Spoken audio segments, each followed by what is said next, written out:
So we're here today, we're gonna be making some venison jerky. It's gonna be like a honey garlic jerky. We harvested this deer on November 15th of last year. It's been nearly 2 months. It's been in the freezer. This meat's already pre-cut for jerky, and we're gonna show you the recipe that we're gonna be using here today. But basically, we've got the venison already sliced up. It's ready. We're gonna mix up our ingredients here. So we have 1 cup of soy sauce. We have 1.5 tablespoons of garlic. It's already been chopped. We have 1.5 tablespoons of honey, 1.5 tablespoons of Worcestershire sauce, 2 tablespoons of brown sugar, 1.5 tablespoons of Montreal steak spice. We're gonna mix everything up into this bowl, and that's gonna be the marinade for this venison meat. How's it taste? Good? Okay, and so now this will be our marinade. We're gonna marinate this venison meat in this marinade in the fridge for roughly 24 hours. And then we'll film the dehydrating process that we're gonna do. I think we're gonna be dehydrating it in the oven to start, get a lot of that moisture out, and then we might be using our little dehydrator machine after that. So we'll get this all in the marinade, get it marinating for roughly 24 hours. So we're gonna get all this meat into the bowl in the marinade, and you're gonna wanna make sure that the meat's fully submerged in the marinade. And this bowl here has a lid. We're gonna put a lid on it. We're gonna put it in the fridge, and then every few hours we're gonna check it and just give it a mix, get those flavors mixing up, make sure it's still submerged as much as possible under that marinade. And it's gonna just get infused with all those yummy flavors.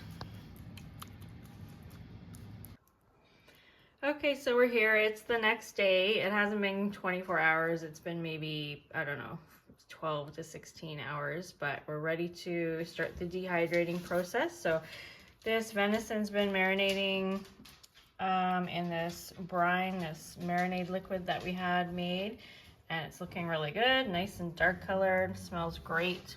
So right now we're going to be draining it. We're just have it in a colander over a bowl. We're draining the meat just to get any excess sauce or moisture off of it, and then we're also putting it on a plate and drying it between some paper towel. And then we've got our little dehydrator machine here, and we're going to be loading up the trays. So we've got 5 trays, and we'll be loading it up and then starting it. Our dehydrator manual says that we should do it at 160 for 4 to 8 hours. So we're going to be checking it after about 4 hours at 160, and we'll see where it's at, and then we may need to do some adjustments. So let's get this thing filled up. So we're just loading up the trays on the dehydrator. We've got 5 trays here. Everything's spread out nicely.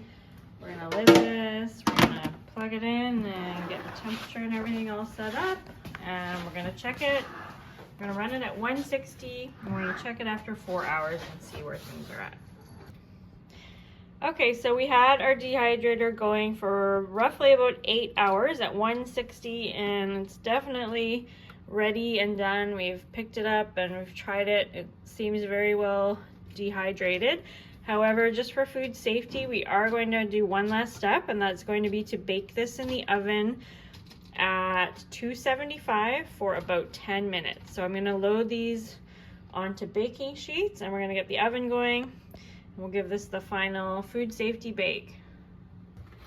Okay, so we just finished baking this in the oven at 275 for about 10 minutes. We did have it on parchment paper on the baking sheets, but now we've taken it off. We're just cooling it on the wire racks. So everything is nice and cooked. It's all food safe now. You can see what the inside of that jerky looks like, how nice and dried out that jerky looks, and it tastes great. So we're happy with the overall result. And this is our honey garlic venison jerky. Pretty good. Thanks for watching.